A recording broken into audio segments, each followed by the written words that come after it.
Hello hi नमस्कार जय श्री कृष्ण राधे राधे के सबके हालचाल। आशा करता हूँ सब अपने जीवन में स्वस्थ मस्त और व्यस्त होंगे और एसके स्टडी यूट्यूब परिवार के साथ अपनी तैयारी को और बेहतर करे होंगे।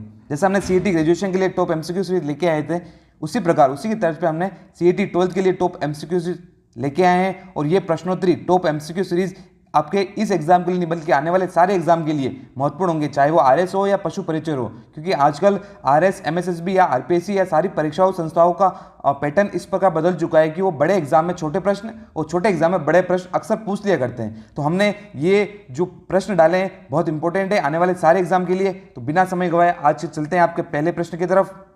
आज का पहला प्रश्न है, किस प्रकार की रैम का उपयोग कैश मेमोरी के लिए कैश मेमोरी के रूप में किया जाता है?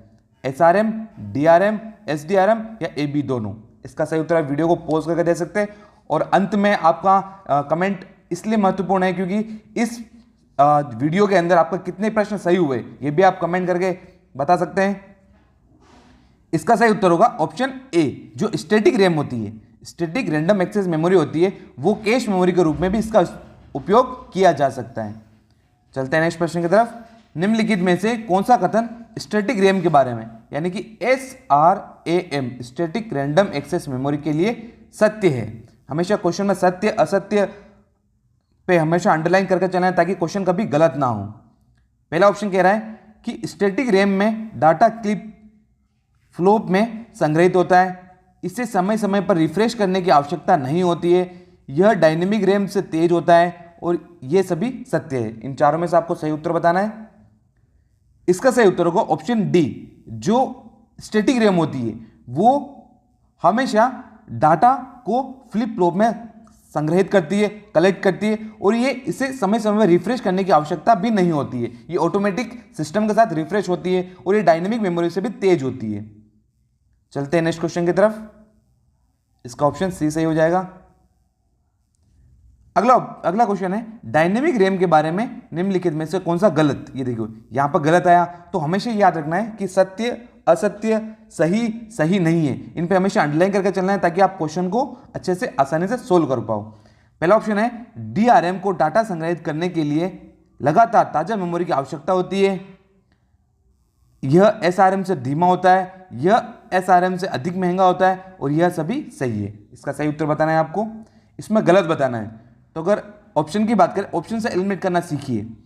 एसडीआरएम को डाटा संग्रहित करने के लिए लगातार ताजा मेमोरी की आवश्यकता होती है, ये सही है। यह एसआरएम से धीमा होता है, अभी हमने पढ़ा एसआरएम से धीमा होता है क्योंकि जो डीआरएम होता है वो धीमा होता है एसआरएम से। आगे है, यह एसआरएम से अधिक महंगा होता है। नहीं, कॉस्ट की यहां कहीं बात नहीं कही गई है तो इसका ऑप्शन ये सी गलत है। इसका मतलब इसका अपन को गलत पहचानना है तो इसका ऑप्शन कौन सा सही हो जाएगा? Option C. अपना कमेंट जरूर दीजिएगा जिसमें आपको हमें पता चले कि आपके क्वेश्चन कितने सही हो रहे हैं और आपकी तैयारी कितनी अच्छी चल रही है।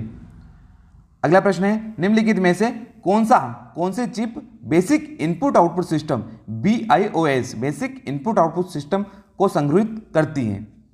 SRM, रोम, प्रोम या इनमें से कोई नहीं? इसका सही उत्तर आप वीडियो को पॉज करके भी दे सकते हैं दोस्तों। इसका सही उत्तर होगा ऑप्शन बी, रोम। जो रोम है वो input output basic input output system की चिप को संग्रहित करती है। चलते हैं नेक्स्ट क्वेश्चन की तरफ। इसका ऑप्शन बी सही हो जाएगा। अगला प्रश्न है, निम्नलिखित में से रैम, आपको बताना है कौन सी मेमोरी रैम नहीं है। इसमें नहीं पे वापस अंडरलाइन करना है। SRM, DRM, WRM, VRM या PRM? इसका सही उत्तर बताना आपको। इसका सही उत्तर हो जाएगा ऑप्शन डी, प्रेम यानी प्रोग्रामेबल रैंडम एक्सेस मेमोरी। यह एक रैम नहीं है। चलते हैं आज के नेक्स्ट क्वेश्चन की तरफ। एक अगला क्वेश्चन है, SDRM का मतलब है static DRM, synchronous DRM, super DRM या सेमी DRM? इसका सही उत्तर बताना है। SDRM का मतलब क्या है? इसका सही उत्तर आप वीडियो को पॉज करके भी दे सकते हैं दोस्तों। इसका सही उत्तर होगा synchronous DRM, synchronous dynamic random access memory. बढ़ते आज के नेक्स्ट क्वेश्चन की तरफ। अगला प्रश्न है, निम्नलिखित में से किस मेमोरी की सूचना संग्रहित करने के लिए ताजा करने की आवश्यकता है?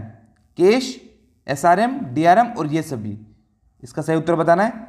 इसका सही उत्तर होगा डायनेमिक रैंडम एक्सेस मेमोरी जो होती है, उस मेमोरी की सूचना को संग्रहित करने के लिए हमेशा रिफ्रेश, ताजा करने की जरूरत होती है। चलते हैं नेक्स्ट क्वेश्चन की तरफ। अगला प्रश्न है, निम्नलिखित में से कौन सी कंप्यूटर में बिल्ट इन मेमोरी है?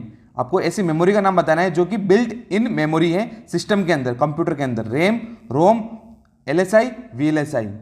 इसका सही उत्तर बताना है। जैसा आपको पता है, जो LSI और VLSI ये एक लैंग्वेज है, ये एक इंस्ट्रक्शन का टाइप है। लार्ज स्केल इंस्ट्रक्शन और वेरी लार्ज स्केल इंस्ट्रक्शन। तो ऑप्शन सी और डी तो ऐसे एलिमिनेट हो जाएंगे, बचे ऑप्शन ए और बी। ए और बी का आपका सही ऑप्शन बताना है। इसका सही उत्तर आप वीडियो को पॉज करके दे सकते हैं। इसका सही उत्तर होगा रोम। जो रैंडम ऑपरेटिंग मेमोरी है वो बिल्ट इन मेमोरी है, यानी कि वो कंप्यूटर सिस्टम से पहले जुड़ी हुई आती है। चलते हैं नेक्स्ट क्वेश्चन की तरफ। EPRM का उपयोग किसके लिए किया जाता है? यानी erasable programmable random operating memory.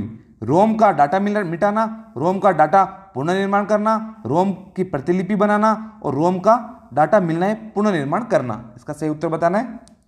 जो erasable program random operating memory है उसका सही काम है रोम का डाटा मिटाना और पुनर्निर्माण करना।